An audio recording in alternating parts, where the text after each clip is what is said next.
Good afternoon, everybody. Could I ask you please to take a seat when you can?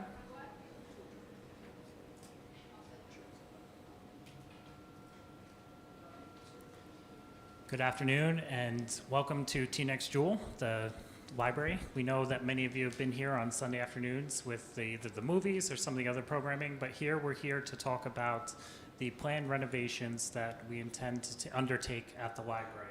My name is Gerald Reiner. I'm the board president of the Teaneck Library Board.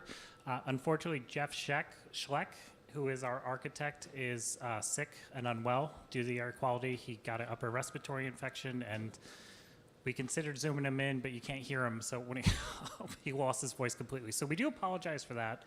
But we do have the renderings later after this meeting. We have some of the renderings we're going to go over in the presentation, and we have renderings outside for everyone to see. In addition to that, is on your seat when you sat down, you should have been able to get one of these FAQs, which we tried to answer at least some of the more telling questions. As we started talking about the renovation, we recognized that there were certain concerns on everyone's mind. So we know that there still is many concerns on everyone's mind. So please bear with us. What we'd like to do is I'm going to hand it over to Shanae Hun, who is our library director, who has done a phenomenal job of really bringing new life and revigor to the library and the activities that we're doing, especially as we got out of COVID, right? So we're in a little bit of a different time. Many of you may have remembered that there was one planned renovation plan, but that was before COVID, right? And it involved things like a cafe. Well, in a post-COVID world, we really can't really have a cafe, right? And then also is that we saw different needs of the library and our patrons. Since we've changed and really engaged out to our youth, we've seen increased utilization by our youth, which is something we really want to encourage. A library is an extension of a larger educational system. So then we're able to give that lifetime learning of books, right, to our kids. They bring that into adulthood and then to their children and so on and so forth. So it's something we want to encourage. So some of the priorities or some of the goals that we had from the prior renovation plans are no longer on the table, but some of them are still very much the same. So with that said, what I'm going to ask of everyone is please allow us to go through the presentation, and then we will take as much time as you want, not us, as much time as you want to answer questions as best as we can. Does that sound good? All right, thank you so much. Thank you for attending on this hot day. I wasn't sure how this was going to go, but let me start with this question. Why does the library need renovation? So you can see that photo. Does it look familiar? No? That's our staircase.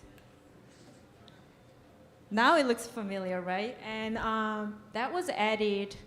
This is from the Bergen record from 1981, when the library reopened after major construction. Ever since then, we never had any major renovation. That was our last renovation. According to the architect, our furniture shelving units are end of lifespan. If you go to the non-fiction lower level section, we have cast iron shelving units, which is somewhat dangerous. So this plan is started with updating the library, but we look at our building situations and we realize that a lot of the stuff that we have inside the library is not really safe at this point. And we also needed a fresh, modern look for the library. Our collection has been changing and diversifying. Long time ago, when the library opened in 1927, we only had books. Only 650 books in the library. Now we have over 100,000 items, not just the books. We have Launchpad, hotspot, DVDs, audiobooks, all different kind of items. So we need, we have been running out of our space, and you can see this shelving. Now it's a DVD shelving unit. That was empty when we opened. We put shelvings over the years in different locations without looking at the whole flow of the library usage and patrons. And we realize it's not really working for us anymore. The layout has to be updated because when we look at our adult collection, our adult collection is in the lower level in that corner. That's our most circulating adult collection, and we have to send everybody downstairs, which doesn't make any sense. Our plan is to bring that fiction collection to the main floor. Things like that. We need more browsable collection. Juvenile fiction, do you know where that is? It's across from our circulation desk. A lot of books are on the cart, right? Can I find it? Sometimes I cannot find it. So can we browse this?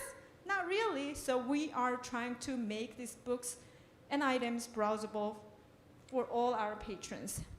Also, we need better noise control. We're in a reference room. Our librarians are working to help you answer the phones, have conversations, trying to figure out what you really need.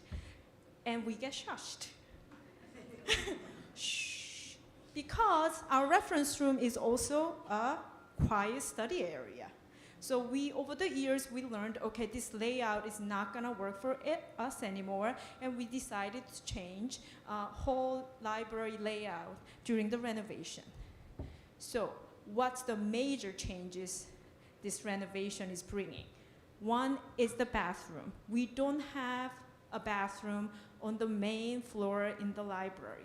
When people come in to use the bathroom, we always have to tell them, go downstairs, over there. And they're like, oh gosh, it's not a quick go in and out. They have to come down and go to the library bathroom in the lower level. It is not really easy for seniors and families with strollers, so we really need a bathroom on the main level.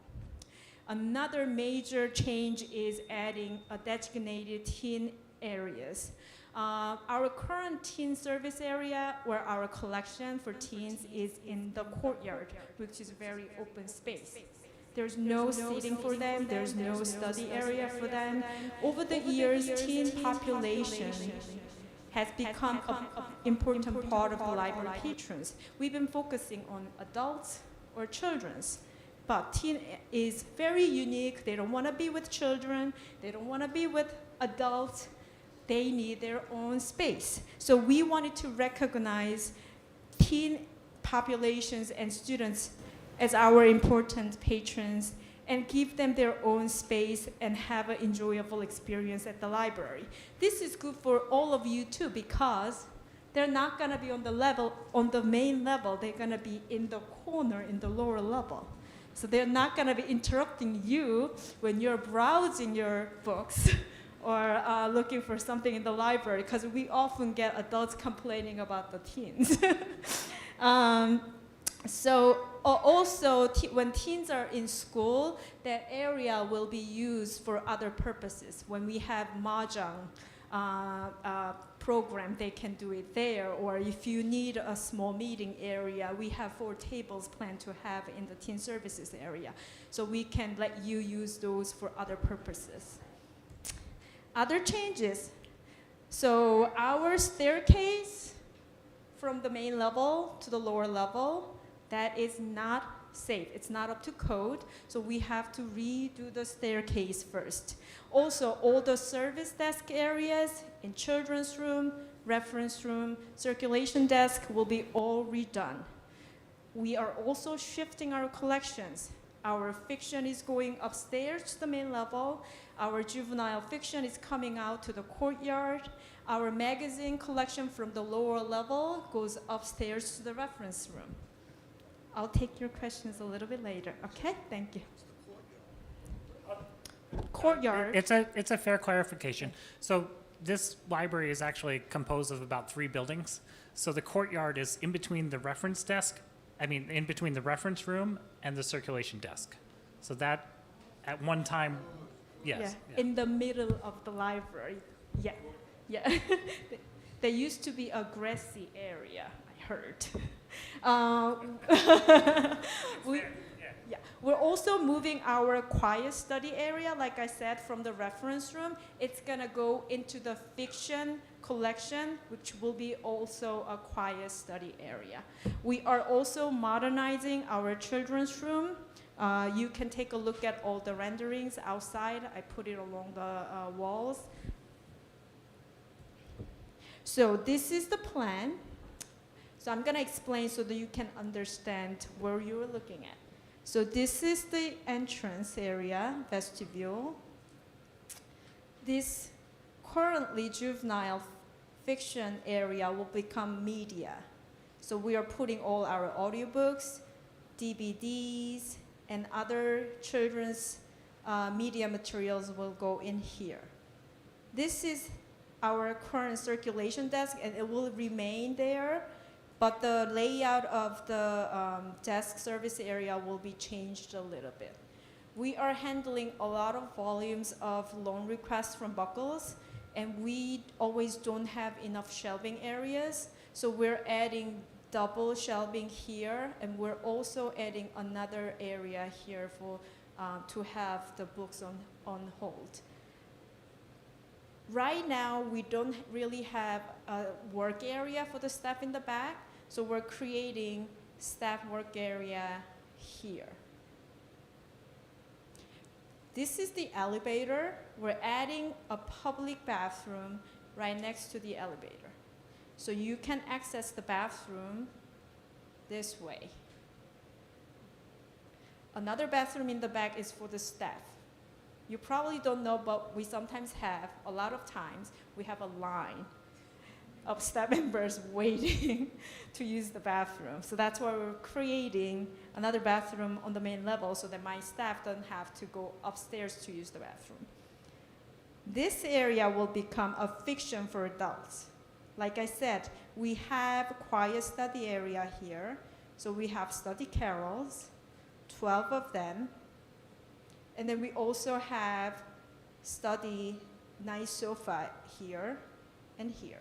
This whole area is a quiet area for enjoyable browsing for our collection and quiet study.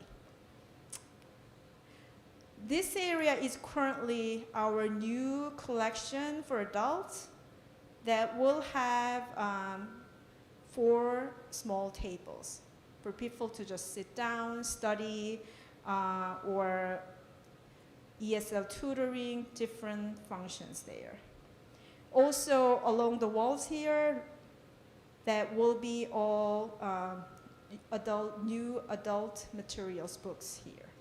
And then there will be sofa here so that you can grab a book and sit down and flip through.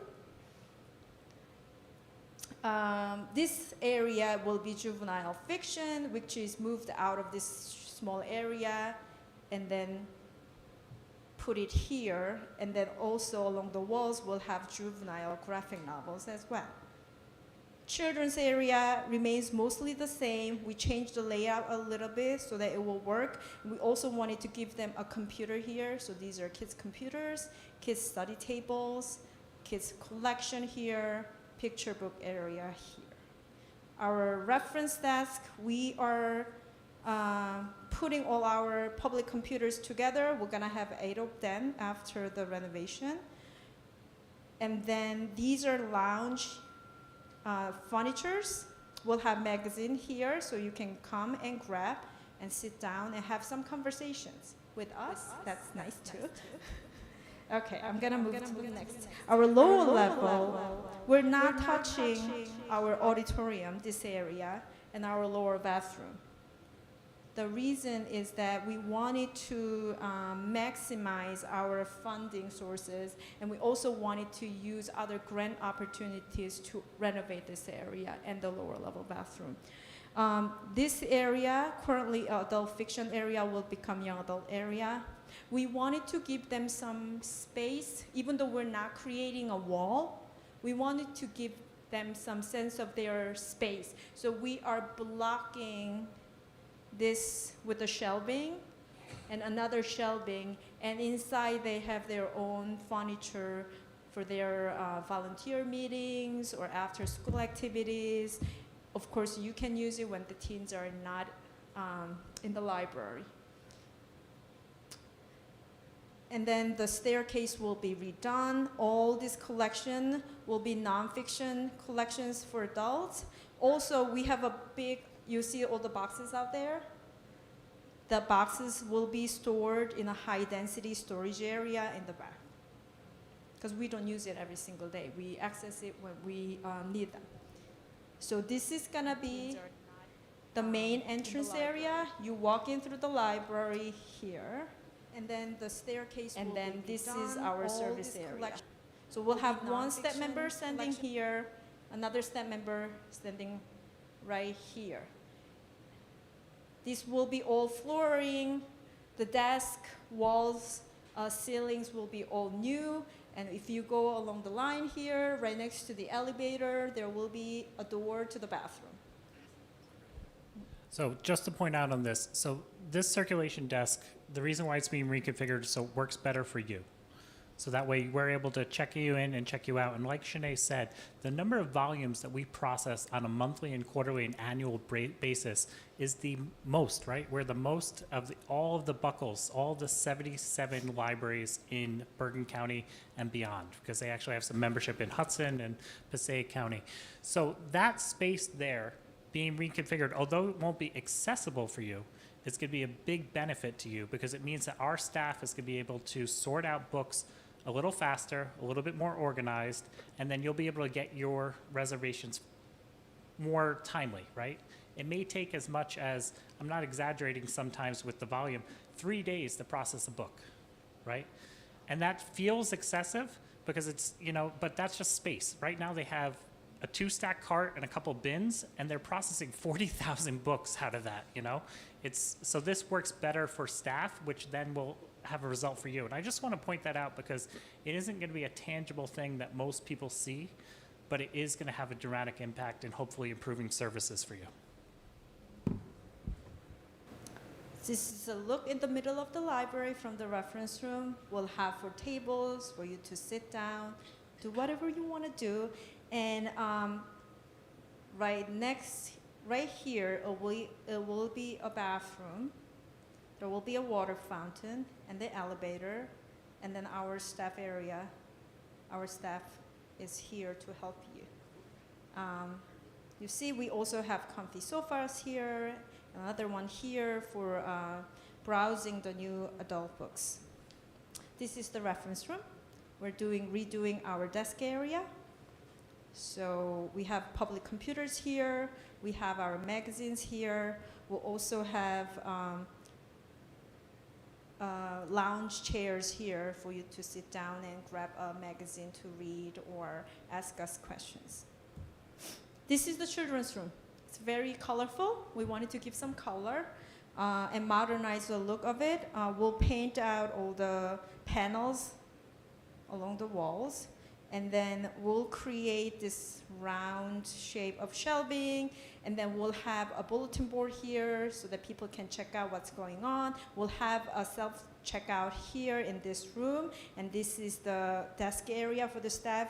It's low so that we want the kids to approach our staff members and ask questions and interact with our staff.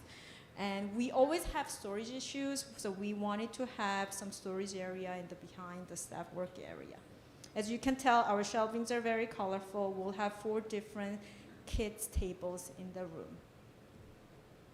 This is the young adult area. This is the young adult comfortable sofa. We have tables for them to, for collaborative work or quiet study, and then they have their bulletin board. These are bulletin boards, so we can put displays or posters, anything that we want to put up to give them the sense of a space.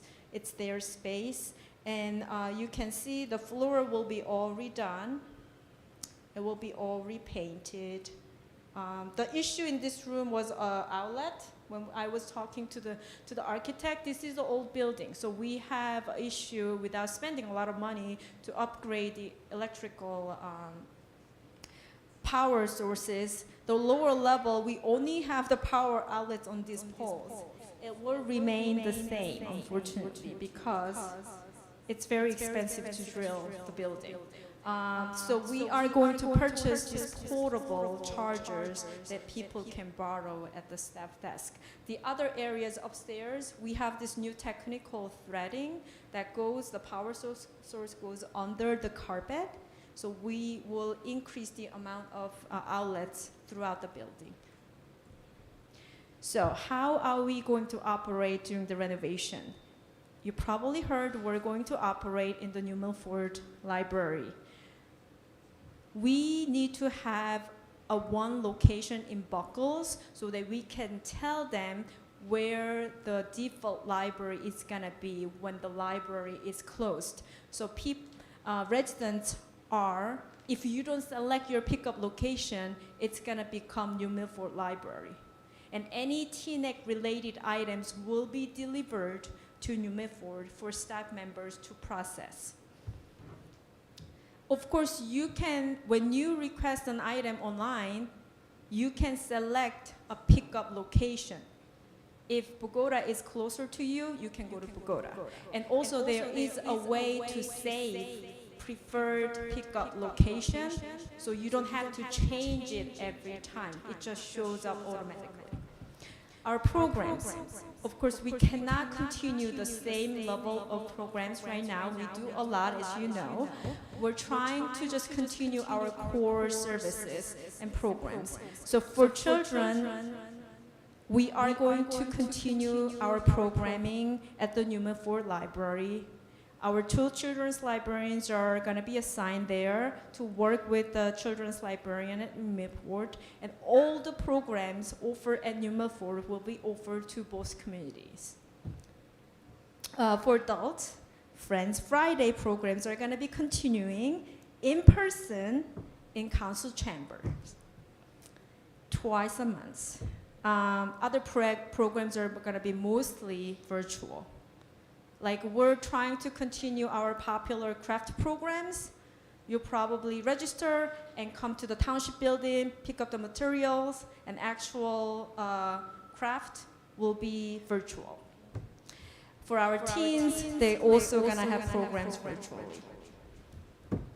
Now, we get to Q&A. So before we get into Q&A, because I know that everyone is anxious for that, I just wanted to do a couple of things. One, I wanted to say is that we will make this presentation available to the public, right? So that's the first thing. We want to make sure you have that in addition to the FAQ.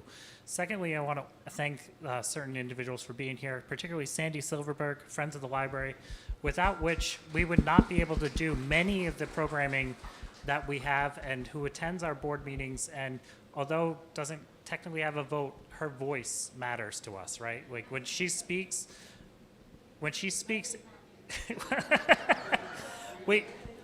so she's there to not only update us on the Friends, but also give us fair criticism when we've been going through this process and trying to make through.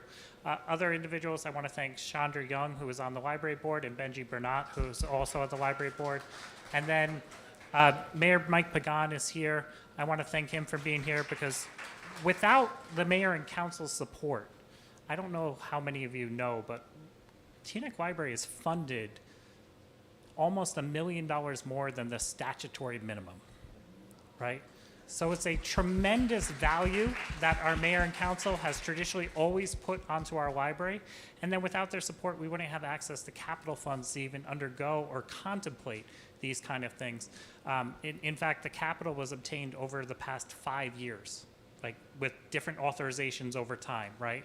And that's kind of the way you build up for a capital project, is you put in a fifth of it at a time, or so on and so forth, depending on the need, right? If it was more of an emergent need.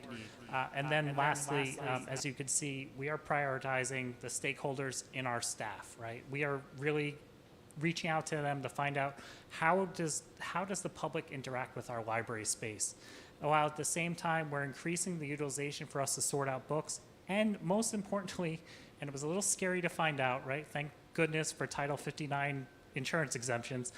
That staircase was a disaster waiting to happen, and it still very much is.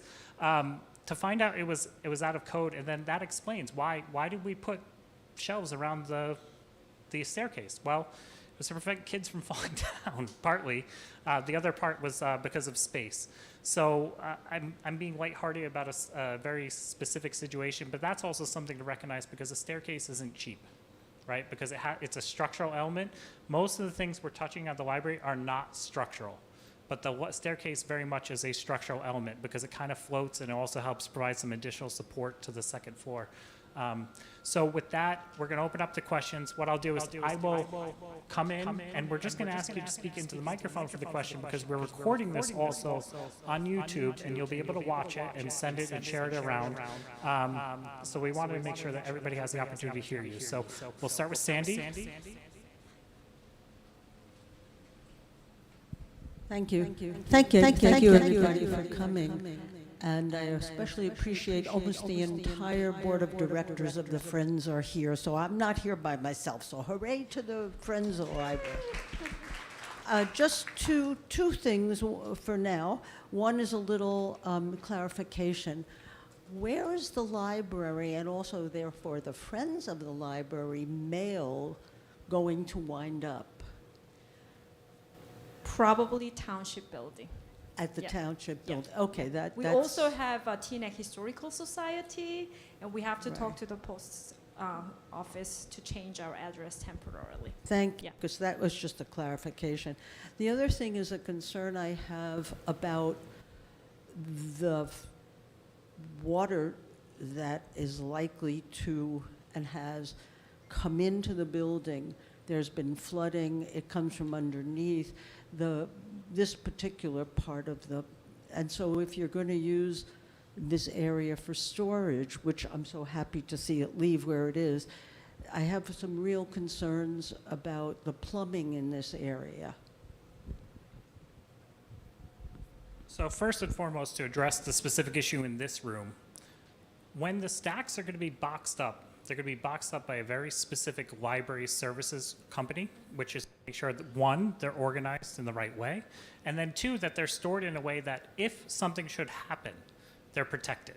So not only will they be in boxes that will protect them from an initial splash, but there'll also be plastic on top of it that will prevent them from dust and so on like that. So that is at least one plan. And then as far as the back room, when the architect looked at it, it looked like the water infiltration issues that did exist. There is some historical, you can see it, but it doesn't seem like it seems like it was corrected, but it's something that we'll have to be on the lookout. So that's the fairest end. Let me go back there. Hi, thank you. I'm Gina Mannix. I'm a member of the Friends Board. Thank you for a very informative presentation. I think we all look forward to the renovations. So I have a question. I've noticed that there's a lot of deacquisitioning going on, this is a good time to do whatever you do, but it seems more than what I've been accustomed to in the past. And you mentioned that, I think if I understood your presentation correctly, we have two major nonfiction areas, downstairs and upstairs. And is there going to be one? Is it all consolidated? So are you reducing, or how is the number of physical volumes in the library changing, and what is the nature of the changes? So fiction collection, we have a high volume of fiction collection. We have from 0 to 600 upstairs and the rest of the collection in the lower level. We have to condense. I'm planning to take some collections out, like a travel guide that will be in the reference room, but we have to, because the decision is made based on the usage. The nonfiction collection is not moving as much as a fiction collection. We want the books to be used, not just in storage here. So you're right that we are going to weed out a lot of nonfiction collections, but we're not just weeding randomly. We check the condition. We have our collection development policy. We check our condition, we check the usage, and we check the number of collections that's available in our current collection. That's the decision we're making. Thank you, that's helpful. So, for example, with things that you're getting rid of, and I think, does that include a lot of the reference room material? Correct. So, is that material otherwise available through Buckles? Do you have any kind of sense of if you get rid of something that's in TNEC, are there likely to be other copies available throughout the system for at least part of the I have to say, collection? we have one of the biggest reference collection in the Buckle system. We are, of course, looking at our collection now before the renovation. It will definitely go down the number of available resources. We have not just the Buckles, we also have other interlibrary loan services. So if you need that specific resources that we don't have, we can always get it for you. And not to mention also be supplemented with our many, many online offerings, as we've seen. I mean, a book is great for reference, right? But it's very quickly out of date sometimes. Now, some things, obviously, depending on the point of view and history, can be, indefinitely accurate, but other things maybe not. I just have a question. Are the book discussion groups going to still be meeting, even if it's virtual? If you guys want, to meet virtually, we're happy to coordinate that for you. Either virtual or in person, if we can do it at town hall, but still continue. Yeah. Thank you. I am a former employee of the library, almost 20 years. We lived through 2 renovations of the heating and air conditioning system, low bid contractor. There was always something screwed up about it afterwards. So, and I was also kind of on the sidelines of the creation of a huge new theater and culture complex in Fort Lee, New Jersey, the Barrymore Film Center. Every week, we heard from the executive of the Barrymore Film Center, who was supervising the contractors, how they had screwed up. They went the cheap way. They misread the plans. They messed up. So I want to know what's the system for keeping tabs on the actual construction on an almost daily basis? You sound very knowledgeable about it, but what is the system? Because it's going to happen again if there isn't one. According to the architect Jeff, we're gonna have a meeting every 2 weeks to make sure they're doing the job right. Me and the architect and the contractor. Yeah, so one of the things we could do is we could also make sure that we provide an accurate status update to the community, right? If there's some kind of conflict with the contractor, we can't really, again, we want to address it with the contractor before we go to the public, because you want to make sure you're on level playing field when it comes to negotiation. But this architect is a tremendous reputation in the field, has done many projects, many libraries. In particularly, this architect was also selected because he also sits on a library board. So he really believes in libraries. So this is a project that not only that I feel that he's done a great job of aesthetically designing, but also feels passionate about. So I think that we're going to have that stakeholdership, which is going to help administer it. Obviously, there is always the chance of that bad contractor, but as I committed to a gentleman who asked the question prior, every contract in New Jersey over $100,000 has to be bonded. And I have no problem calling the bond. So it's a little bit stronger teeth when it comes to public construction sometimes than private construction. So it's one of the tools that we have for contract administration. The other thing too is that the good news is, other than the stairwell, it's structural items. The Barrymore Center is beautiful, but that was built from scratch and a lot of structural steel work. That's where a lot of things go wrong more. In this project, because of the scale and what's going on, there may be some unknowns that we find when we open up a wall. That's almost inevitable, especially in a building this size. However, I feel like a lot of things could be mitigated by making those smart choices of basically redoing the aesthetics, right? By redoing the aesthetics and keeping the flooring, not touching major systems like electrical and HVAC, it reduced our risk and hopefully adds more bang for our buck. So that's the best. Do you honestly feel like every 2 weeks is enough intervention? Yes. So professionally, I administer hundreds of millions of dollars of public work. I'm currently the purchasing agent for the Bergen County Utilities Authority, the Northwest Bergen County Utilities Authority, and the Bergen County Board of Social Services. That's when I meet. I meet every 2 weeks. It's a regular check interval. That doesn't mean that there's not communication in between. During the process between the architect, that's when Shanae is involved with the every 2 weeks. The architect is checking in sometimes daily, sometimes hourly, depending on what's going on, because they're going to be construction management, right? It's not just that they design it and walk away. They're going to be involved through the end. So I hope that helps. All right, so I'm just going to go here and then there, and then.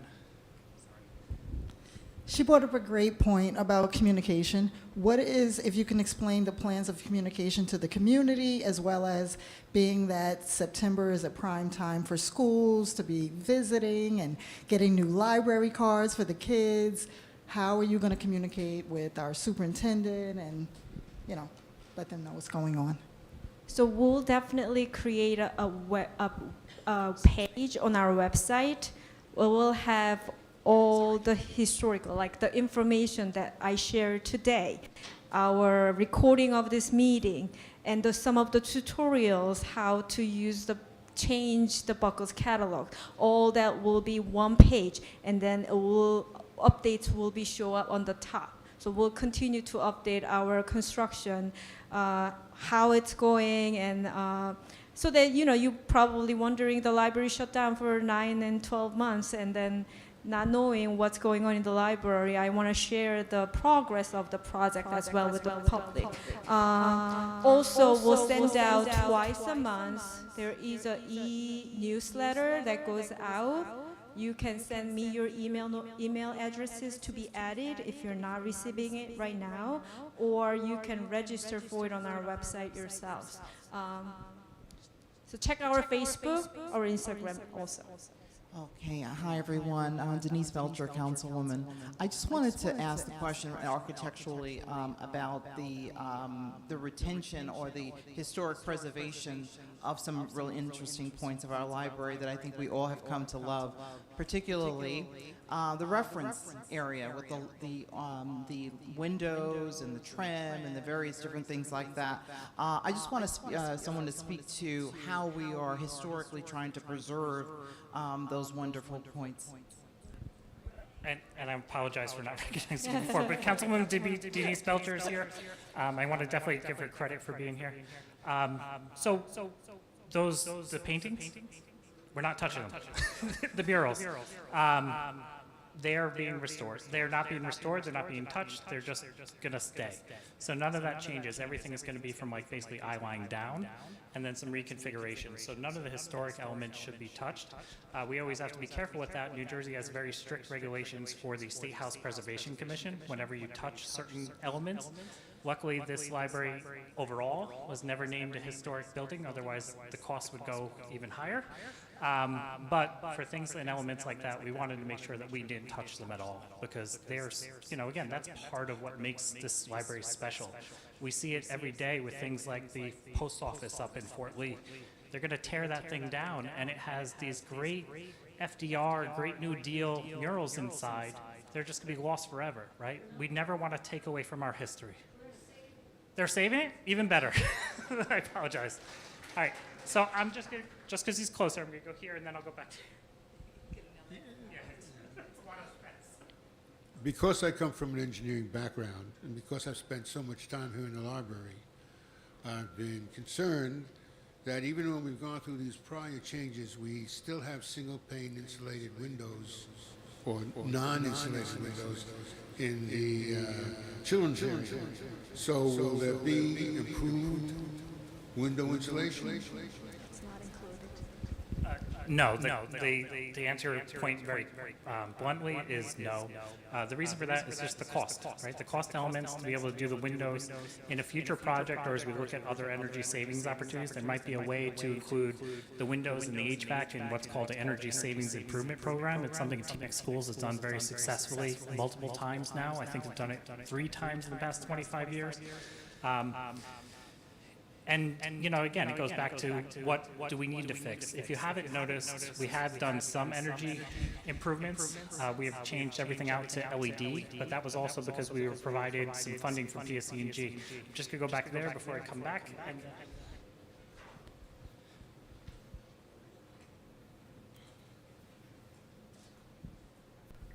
Hi, just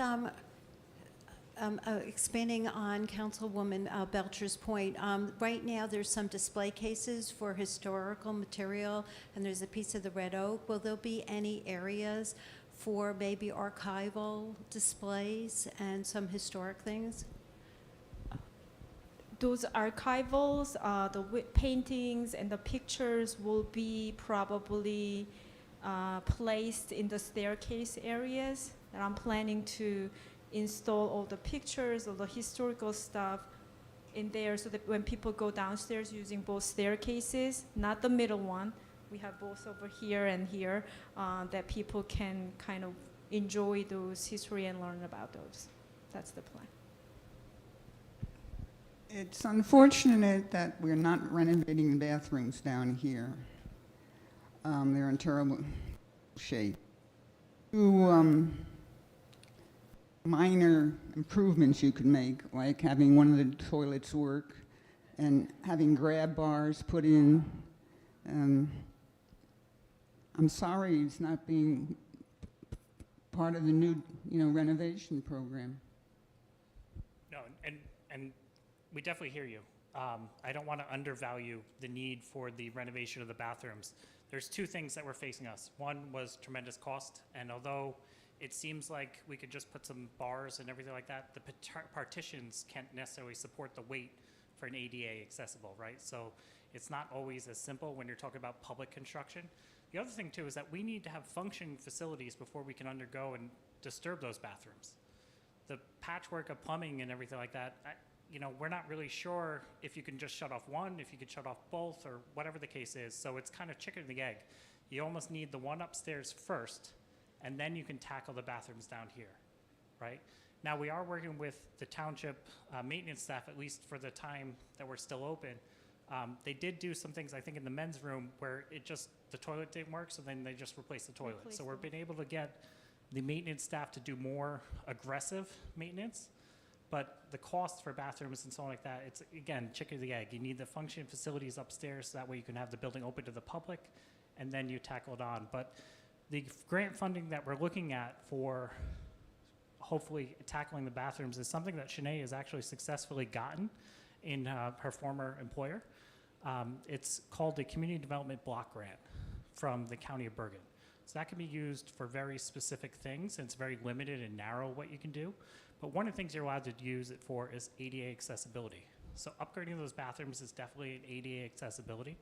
There's some other things, but we're not here to talk about the other things. But there's a lot of hope there. I'm gonna go over here, and I'll come back to you. So what is the cost, and is the money funded? Yes, through council appropriation, it's 1.6 is the high end. That includes some flub, and then there was some library state aid that we paid for the professional services with. So 1.6, it's a lot of bang for our buck. So with that said, New Jersey construction in public buildings is all underneath what's called prevailing wages. So when we hire an electrician, they're paid at basically about, rough numbers, again, not exact, I don't have the wage determination in front of me, about $114 an hour, versus when you hire one for your house, it may be, you may pay $114 an hour, but they're probably just getting paid about $65 an hour, right? So that does increase the cost of what a public construction is versus a private construction. So it's just something to be known. I'm gonna go right here, and then I'll come back to you. I'm afraid I didn't, what you said concerns me, because regarding the windows, I mean, if we don't improve them, we're losing heat, it's costing us money. So has a cost-saving analysis been done? And if it has been done, maybe it should be block grant. Who would oppose putting in insulated windows in a public building? I agree. First, CDBG doesn't allow for energy improvements, unfortunately. Secondly, I know that the township and the manager was looking at overall an ESIP program. So again, it's not out there. It's just the cost difference and the rules of that program. It just wasn't a priority for the function of the library. Solar power with our roof, we have a slate roof, so it wouldn't really, it would be very, be very detrimental. And then plus how this building is cut up, it probably wouldn't be great. But again, these are all valid points. So what I'd like to do is that we're going to note them. We'll bring them down to the town management, because a conversation about energy savings improvement would definitely be a larger conversation with the, not only the mayor and council, but also the township manager. Let me go back there, and then I'll come back. I'll come right back for you.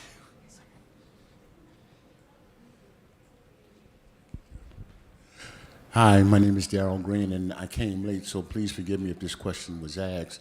But is there a technological component to the library? Are we able to compete with other libraries once these renovations are done to help our seniors with computers and such? Yes, so I mean, Shanae has increased the computer literacy offerings for seniors and teens alike. In addition to that is that we are leveraging every resource we can use to increase everything. The Buckles system, plus all of our library and digital resources, we have tremendous. In fact, I would say it's too many to mention because I'll definitely forget one. But we definitely have a lot of things, and that's the best thing about being part of Buckles. Buckles is by far the best library system in the state. It's not only the most funded, but it also provides all these additional resources, even the catalog, right? You know, something as simple as working with the catalog with the different libraries and keeping track of all the inventories and having that all work is a phenomenal feat in itself. It may not look pretty, but it's definitely to be mirrored. Following her question, how much of the historical identity and character is going to be preserved at the entrance when you do the renovation? It's going to be modern, it's going to look like a hospital, how it's going to look. Yeah, it has, the pictures show that feeling. And the identity of TINE has been the preservation of historical places, and that I'm very concerned about it.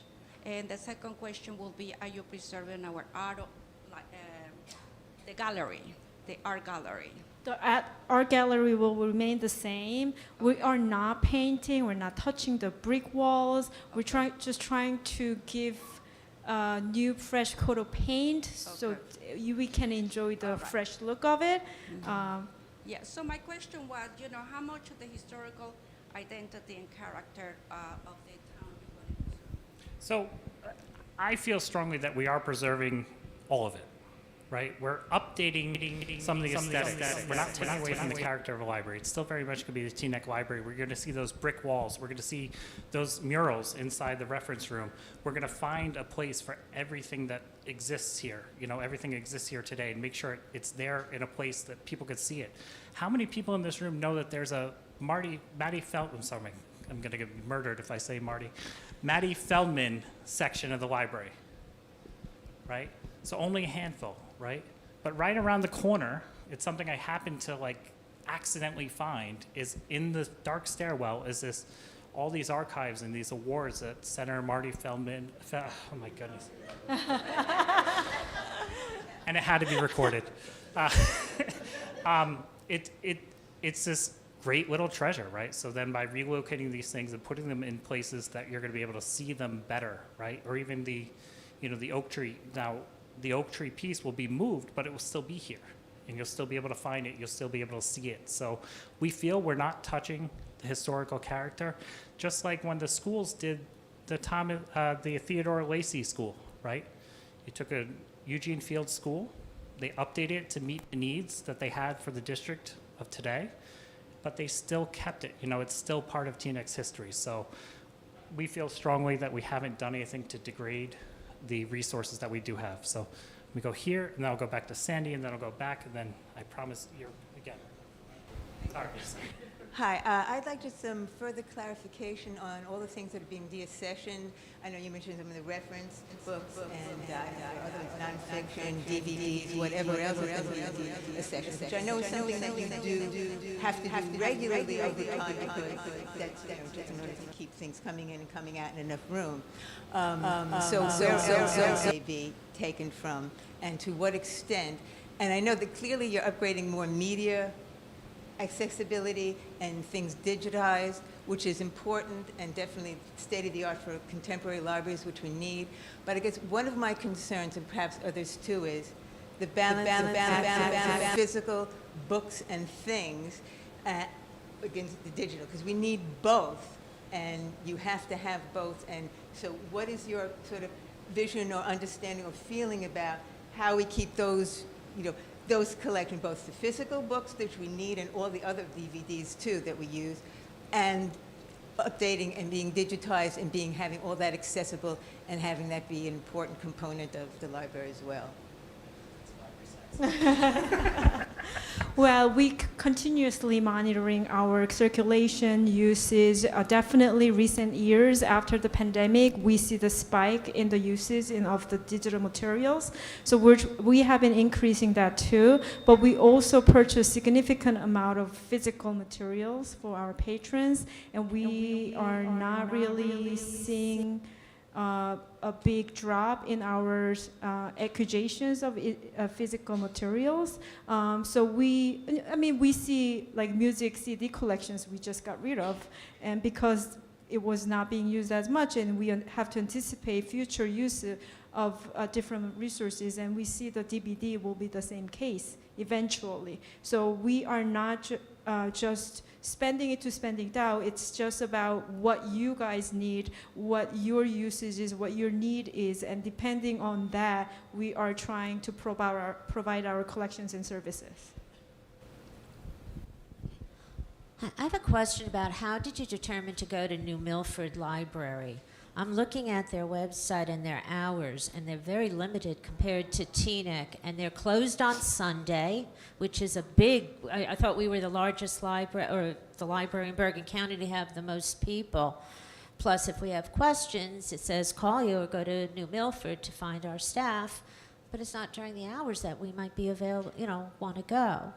So New Milford Library agreed to extend their library hours. Not the same as our current hours, but they're gonna be open. They're currently open Monday, Tuesday, Wednesday, 10 to 7.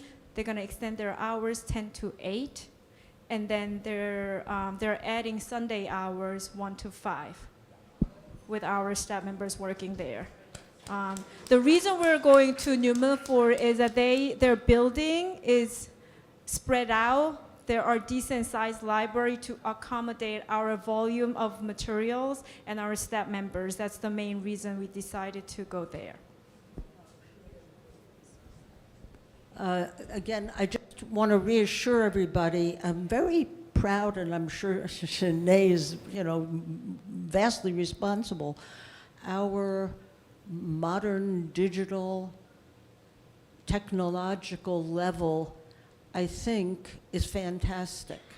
So rest assured that if it's a service like Hoopla, like getting the various papers, having access to different websites through the library, I think it's fantastic, and I'm sure that they'll look to improve when they can. Which brings me to my question.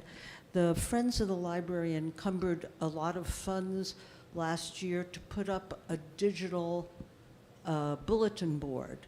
Is there a plan in the foyer area? We'll be adding a digital signage there. Good. Yeah. One. Thank you, friends. The question is this. Money has been donated to this library. Someone in the room here? No, he's moving around. And like losing the money through lost heat still bugs me. So this is found money. Can the library use that money for this window improvement?